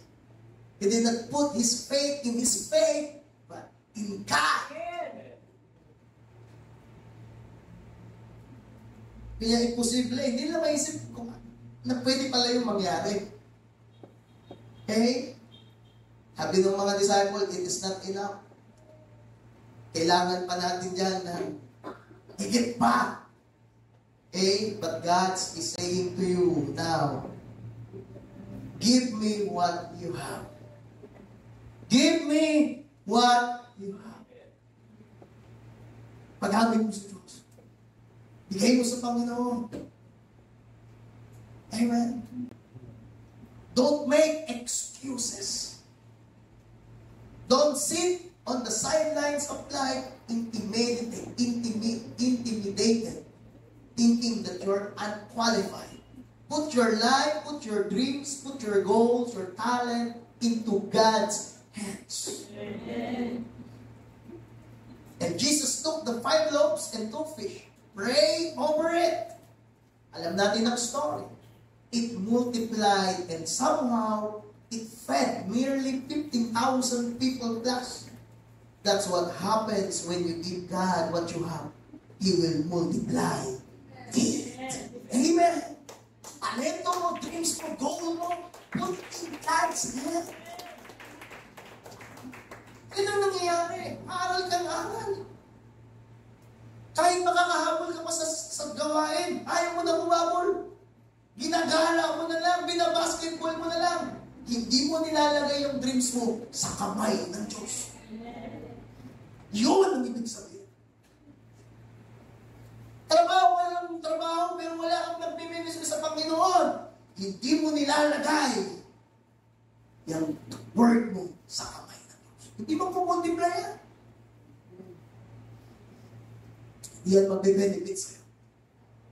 Pero, sa kabila ng ganun ang ginagawa mo, matindi yung projects mo, matindi yung mga assignments mo, matindi yung mga meeting mo, pero hindi dapat masisira, maapektuhan nito ang aking relasyon, ang aking ministry sa Panginoon. Ayaw na ayaw ko na dahil dito mawawala ako sa ministry. Bakit? Dahil nilalagay mo ito sa kamay ng Diyos. Yun ang ibig sabihin. Pero, kagaya ni Tatay Simo, tsaka Nanay Guning, mabait ng mga, kasi Tatay Simo, hindi siya pinagtitinda, kasi pag nagtinda siya, wala siyang kita. Bakit? Binibigay niya. Binibigay niya yung tinda niyang puto. At nakakita siya sa children's na dito, wala na, ubus na. Wala kita. Makabait ng mag-asawa. Sa ganung karakter nila, kinahambagan sila ng Diyos. Nakakilala sila sa Panginoon. Si George, bata pa lang si George, nasa Sunday school na siya ni Sister Sally yan sa Patasan. Ay nawala yung Bible study ni Sister Sally sa Project 6 pa noon. So, elementary, ilang dekadang lumipas. Nagkaroon ulit ng house church sa bahay ni Pastora Juliet. Di ba sila pastor nun? Mag-isa lang siya, pinupuntahan namin na Pastor Lord, nagka-house church. Kumalat na mag-evangelism. Naabot ngayon to, si George, pinatahan na. Narinig niya, Victory Church. Dati dyan ako, maliit pa. Na-convert si George. Dinala niya ngayon mga kapatid niya, si Greg, si Rick, si Sheila, si Dan. Pati yung nanay niya, nakakilala yung books ng bayan. Alam mo, mahirap lang sila. Hindi sila ganun kayaman. Nakatapos sila ng pag-aaral. Tapi mga professional. Si Greg, napangasawa niya yung kapatid kong babae. Si Sheila, napangasawa niya si Vincent. May magandang kinabukasan. Yung bahay nila, napaganda na, pinaganda na ng Panginoon. Napakabait. Napakita. Yung mga ordinary mga tao na ito, nilagay nilang buhay nila. Sabi nga, a handful people of God. A handful people of mga tao, pwede mong lait-laitin sa mundo. Maliitin sa mundo. Pero ipagtatanggol sila ng Diyos. Dahil ang lahat na meron sila, nilalagay nila sa kamay ng Diyos. Kapatid, huwag kang magmalaki. Pababa ka pa nga lang, nagmamalaki ka na. Nag-uumpisa ka pa nga lang, nagmamalaki ka na. Ilagay mo sa kamay ng Diyos. Amen? At God, He will multiply it. Now, what you have seen may seem small compared to what you're facing. Compared to the financial difficulty, the medical problem, or the size of your dream, you could easily be intimidated. Sabi mo, yung inaharap mo ngayon ng mga, ano mang inaharap mo, ano man ang iyong financial difficulty, medical problem, size ng iyong dreams. Pwede ganyan, madali ganyan, mag-alinlangan, ma-intimidate, magtakot. But God is saying, if you give me what you have, that means, if you be the best you can be right where you are. Living with confidence in Christ. Believing that God's breathing in your direction, then God will do for you what He did for them. He will take the little and He turn it into much. Amen. Kung ginawa ng Diyos yan sa kanila, kaya din gawin ng Diyos yan sa atin. Higit pa. Ano magagawa mo kung wala ang Panginoon? Meron, pero maliit. Gamay. Hindi dako. Jutay. Alam ko. Jutay. May magagawa ka. Pero maliit. Amen? Hallelujah. Pero ilagay mo sa kamay ng Diyos. He will multiply. Amen? Pararamihan ng Diyos. Hallelujah. Pastor Paul, I got a big problem. I don't have a big resources. Okay lang yan. Kaya ng Diyos yan. Amen? He owns it all. He's got you in the palm of His hand. Your obstacle may be high, but our God is the most high God. Amen? The enemy may be powerful, but God is all powerful. He is omnipotent God. Tandaan natin yan. He has the final say. Itong natutunan ko, God is not looking for super talented people. He's looking for ordinary people who will take the limits of Him so He can show His goodness in extraordinary ways. I'm an extraordinary person. Underdog na tao. Maraming kapintasan, maraming kailangan, maraming palpak. Pero nilagay kong buhay ko sa kamay ng Diyos. Hallelujah. Be confident in what you have. Kung ngayon, nandyan ka sa kalagayan na yan, tinakatayuan mo ngayon, huwag kang mawalan ng pag-asa. Your confidence is in Christ. When David went out to face Goliath, all he had was slingshot and 5 smooth stones.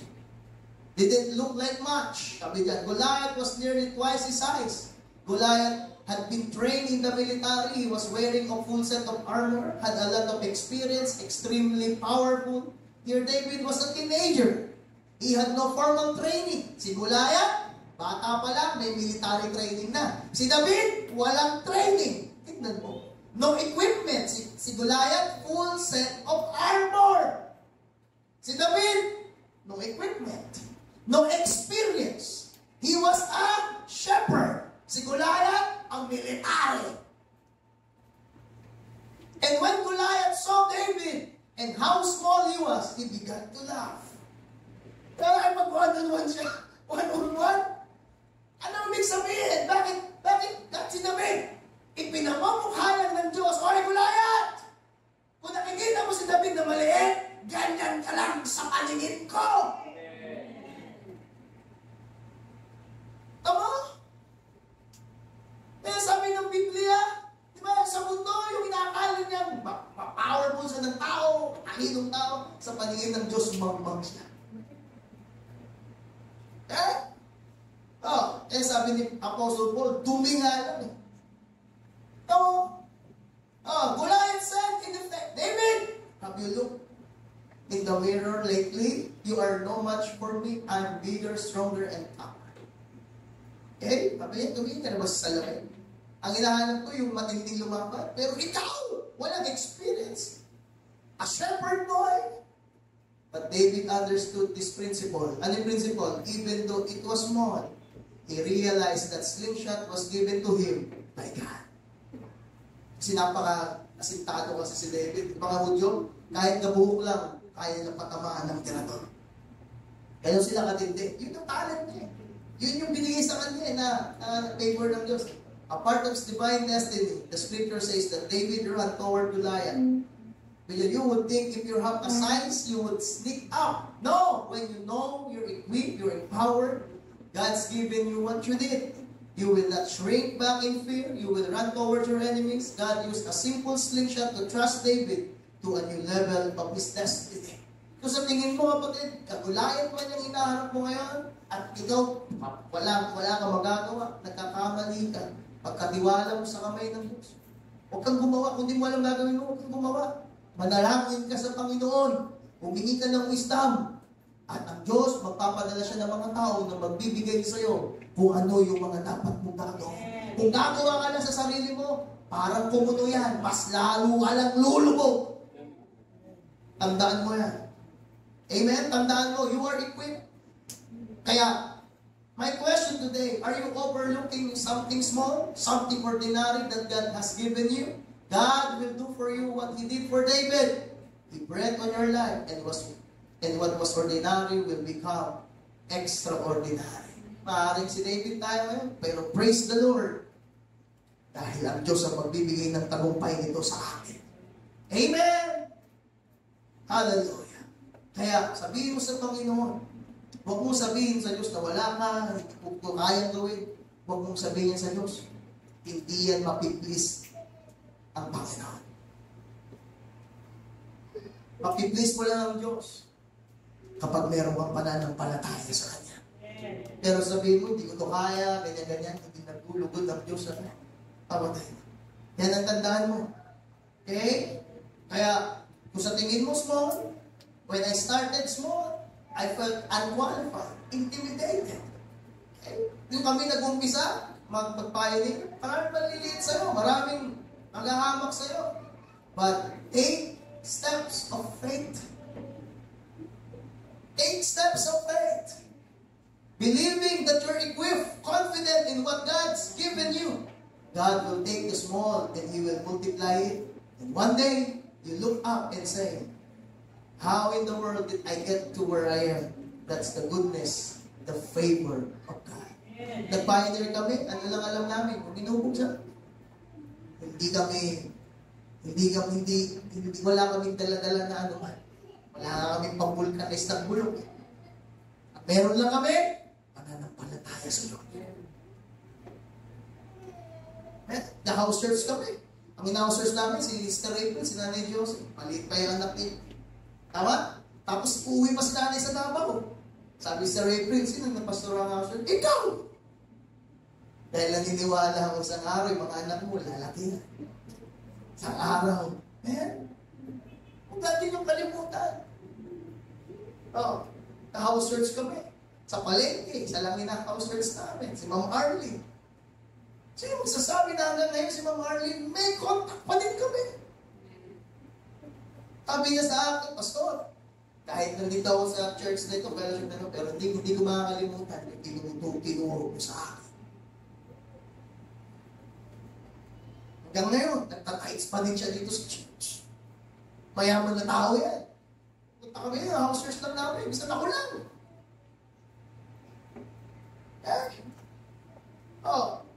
Maraming manliliit sa'yo, maraming di maniwala sa'yo. Pero pagkatiwala mo sa kamay ng Diyos, not by might, not by power, but by His Spirit. Amen! Not just the talent, not just education, not just what family we come from. At ano, lagi pinabanggit. Not just a talent, not just education. Not just what family we come from. What causes us to excel, what causes us to good places we never dream of is when the Most High God breathes on your life. And sometimes, like David, we feel like all I have is a slingshot. Ang kailangan lang natin is a slingshot. Makawalan mo lang. Amen! Tandaan mo, not just talent, not just an education, but not just what family we come from, na magdadala sa'yo sa magandang lugar, magandang dream. No! Magdadala sa inyo ang Diyos. Siya ang magdadala sa atin ng pagtatagumpay. So wala tayong ibang dapat na gawin sa buhay natin, kundi paglingkuran ng Panginoon. Dahil siya ba lang magdadala eh. So siya ang pukosan natin. Yan ang ating tatandaan. Hallelujah sa ating mga buhay. Amen? Palampakan natin si Jesus. Kaya nang sabi ng Bible, Jesus said, if you have faith as small as mustard seed, you can say to a mountain, be removed. Nothing is impossible to you. So when you use even small faith, God can move mountains. When you say, God, I don't know how this is going to work out. Ano sabi ng scriptures? Merong 4 na lepers. Okay? There were 4 lepers sitting outside the city gates. They were contagious, so they had to stay away from people kasi nakakahawa sila eh. To make matters worse, their city was surrounded by an army. They had cut off the water supply and they were waiting for the people to get so weak that they would go in and attack them. Tignan mo, anong ginawa ng kaaway dun sa mga Hudyo? Okay? Pinutol nila yung supply ng tubig ng pagkain para maghihina. Okay? At pag nanghina na, patali na. Nandun yung 4 na pagkakaibigan, pero may mga keto. These lepers had nothing going for them. No future to speak of, but one of the lepers said to his 3 friends, if we just sit here, we're going to die for sure.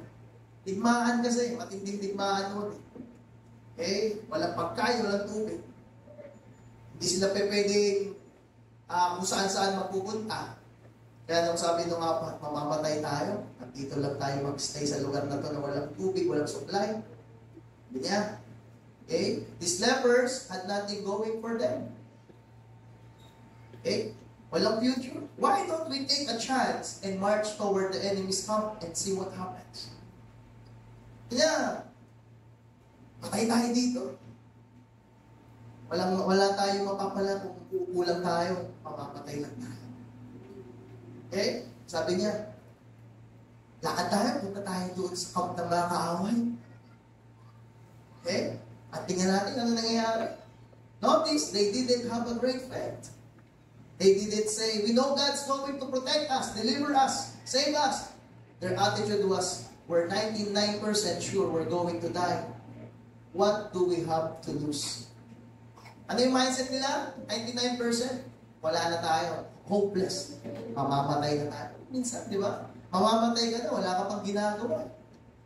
Kaya wala namang mawawala sa atin. Yung mga binata, kala mo, may mawawala ng malaki sa kanila. Ayaw maglingkod ng todo-todo sa Panginoon.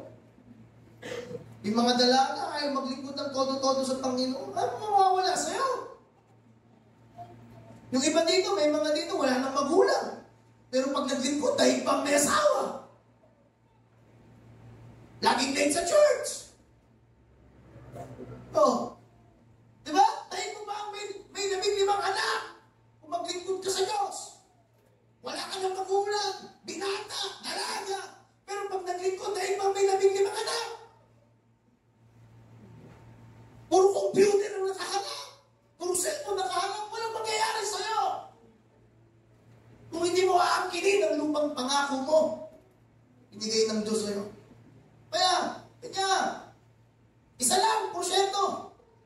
Kaya punta tayo sa camp ng kaaway. Yun na lang ang pag-asa natin. Kasi dito, 99%, patay na tayo. Okay? Sabi niya, and they started marching toward the enemy's camp. Pusap yung mga lakad na lang tayo. Silid tayo. Kung patay din na tayo, wala tayong magawa. Dito, patay din naman tayo. Unti-unti tayo patay. Kaya, nagkasundo yung 4 na kitongin. Sabi niya, sige, punta tayo doon sa camp. Hindi nila alam. Narinig sila ng Diyos. Kaya sabihin ko sa'yo, huwag ka nagsasalita mag-isa.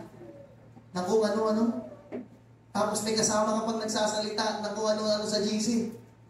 Naririnig ka ng Diyos. Yung sa katabi mo, naririnig ka ni Lord.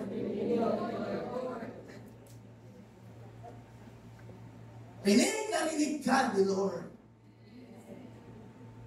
Hindi naririnig ng pastor mo, hindi niya nababasa. Pero pinararamdam. Hindi naririnig ng Diyos. Ang pastor, hindi niya maririnig, hindi niya mababasa. Pero nadidiscern niya, kaya napapanggit niya yan sa mensahe. Sabihin mo sa katabi mo, nababasa yan ni Lord.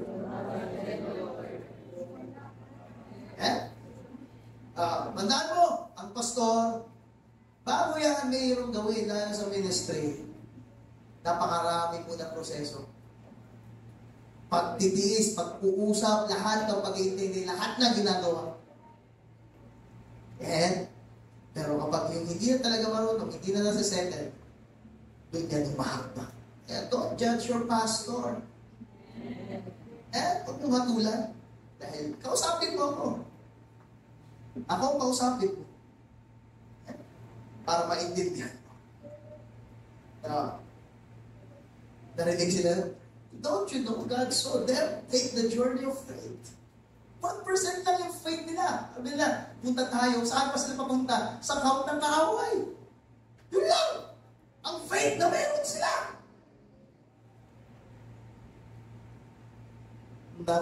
Narinig sila ng Diyos. Don't you know God so them take the journey of faith. They could be sitting outside the city gates, depressed, bitter, complaining, blaming God. Instead, they're using what they have. Not much. Just a little faith, a little effort, a little strength. But imbis na yung 4 na kitongin, depressed. May kitong na depressed pa. Ang tindi. Diba? Kitongin na, complain pa ng complain. Kitongin na, sinisisi pa ang Diyos. Pero hindi nila ginawa yun. Hindi na sinisi ang Diyos. Hindi sila naging bitter. Hindi sila depressed. Ano ginawa nila? They're using what they have. Ano? Lakad. Little faith, little effort, little strength. The scripture says, as they march toward the enemy, wala silang kaalam-alam, ha? Wala silang kaalam-alam. Habang sila ay naglalakad papunta doon sa kampo ng kaaway, God, sabi doon, multiply the sound of their footsteps and cause them to sound like a vast army. Yung lakad tumapat, nakikaumin, tagal naman, layo, alala pa sila, no? Yung ginawa ng Diyos, wala silang kaalam-alam. Pinarinig ng mga kaaway, yung kanilang yabang, ay yabang ng napakalaking bukbo. Wala silang kaalam-alam, ha? Hindi nila alam. Ganun na pala yung ginagawa ng Diyos. Amen? A miracle working God, working God.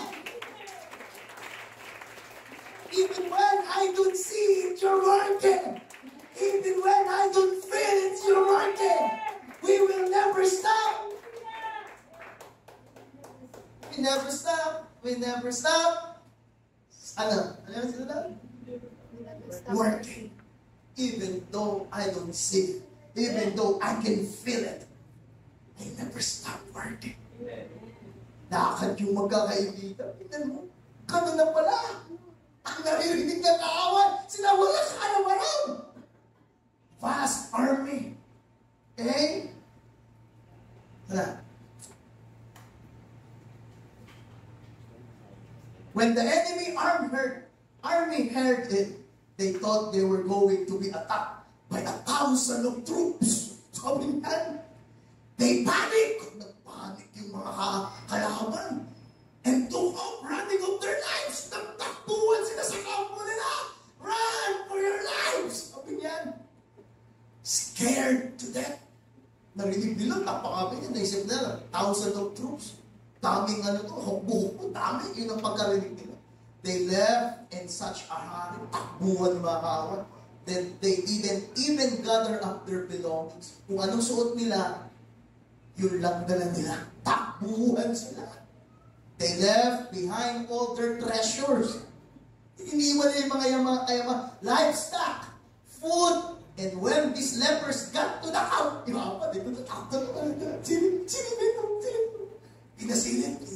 sinilip. Walang tao. Walang tao. Tumigil ka. Hindi ka mabuti. Eh. Sabi niya, their food, and when these lepers got to the camp, nobody was there. They were amazed. Tatanong sila. Walang tao. They went back home and told their families, balik sila. Galing, no? Dapat ang gagawin ng apat, pasok na. Kunin na yung kalaman, kain na. Hayaan mo na yung sila doon. Total naman. Bakit tingin nila sa atin eh? Bahala sila. Hindi. They went back home and told their families. Galing ng puso nila, no? They all came back and gathered up the spoils. God not only saved their lives, but God used them to spare the entire city. That's what's happened when you use what you have. Amen. Kung gusto ni Lord, lumakad ka, lalakad ka. Ako sabi ng Lord sa akin, namusap ang Lord, labas ka, lakad ka. Nakapunta na ako ng Robinson. Balik ako. Pagbalik ko, nakalagay na. Nandun sa SY. Sabi ng Lord, punta ka doon. Sa bilihan ng motor. Paano bang hinihintay na lang ako ng agent? O, pastor, fill up na lang. Sabay release. May motor akong bagong service. Ganun din yung Toyota, yung sasakyan ko ngayon. Smooth. Bakit? Yung hakbang mo, ginagawang hakbang ng mga thousands of armies. Amen! Hallelujah! Amen! It doesn't have to be great faith. Even little faith. Just doing something small. Just showing God that you're trusting Him. That's when supernatural things can begin to happen. God calls people to hear what He wants them to hear. Amen? Ang Diyos, kung ano yung gustong iparinig ng Diyos mula sa iyo, maririnig ng tao, ang Diyos ang mag-focus niya. Amen? Naintindihan niyo ba yung ibig ko sabihin? Ang Diyos ang may cause. Siya ang may dahilan. Kung ano yung gusto ng Diyos na maririnig ng ibang tao patungkol sa iyo, yun ang maririnig niya patungkol sa iyo. Kaya kung magtitiwala tayo sa Panginoon, ang naririnig ng mga tao na yan patungkol sa gawain ng Diyos, patungkol sa atin, ay kalooban ng Panginoon. Amen? Just speak. Gamitin mo kung ano meron ka. Minsan nag-i-intimidate tayo. Nag-aalinlangan tayo. Natatakot tayo magsalita. Natatakot tayo umapang sa salita ng Diyos. Natatakot tayo. Ayaw natin gawin yung pinangangaral sa atin. Ayaw natin gawin yung pinagagawa sa atin ng ating pastor. Walang tayo hindi natin nararanasan. Pero tingnan mo, you may not feel very powerful, very influential, but the good news is, it is how you feel that matters. It is how God causes you to be saved. Gusto ni Lord, makikita ng paningin ng mga tao, pananaw nila patungkol sa atin, ang Diyos ang may cause. Amen. Ganito yung katayuan mo. Pero kung gustong makita ng Lord na makikita ng ibang tao sa'yo, ito, anointed yan. Inanoint ko yan na anak ko. Kaya, kapatid, ilita mo. Hallelujah. Yung mga tao patuloy na nagpapangubad, nagpapasabog, nagpapasalamat sa Panginoon. Kaya huwag kang mag-intimidate. Kahit naka-BMW pa yan, pangaralan mo ng salita ng Diyos. Amen!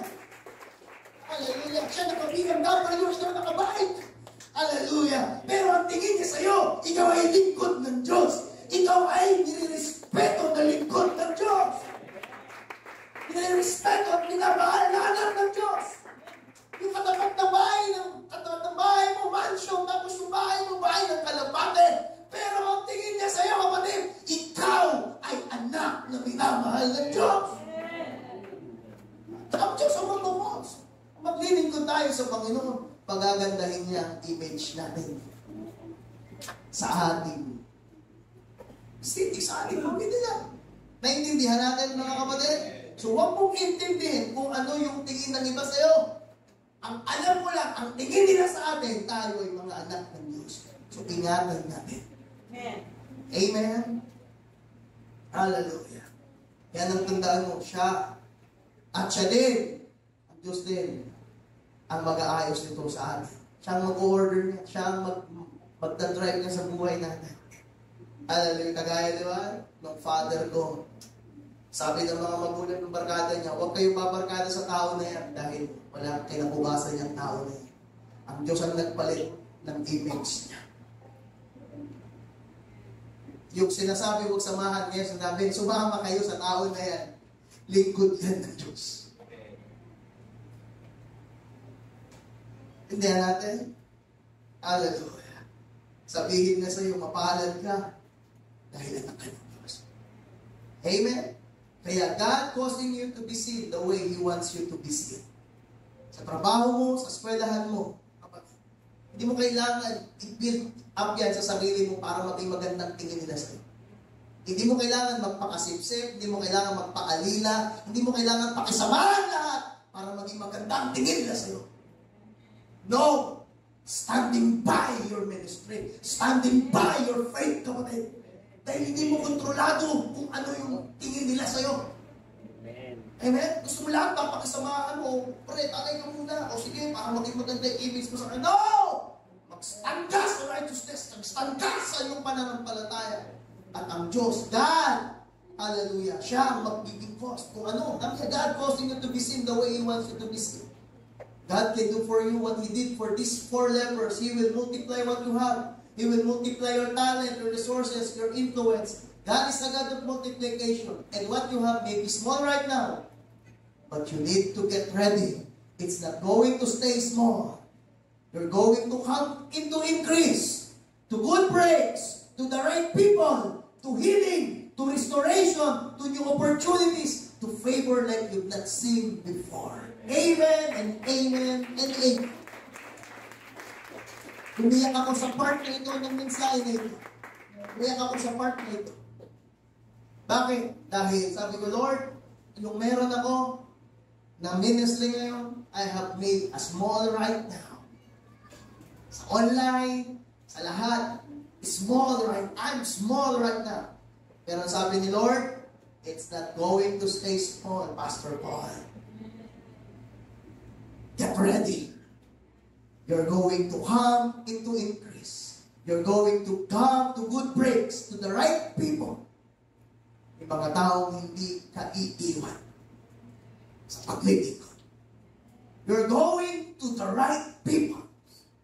Hindi hinahayaan ni Lord na kung kanino kang tao pupunta. Ikukunik ka ng Diyos sa mga tamang tao para magtagumpay ka. To healing, to restoration, and new opportunities to favor like you've not seen before. Isang favor na hindi pa natin nakikita na pangyayari. Kagaya ng 4 na lepers na ito, wala silang kaalam-alam na ang Diyos ang cause kung bakit sila nakakain na magmuli.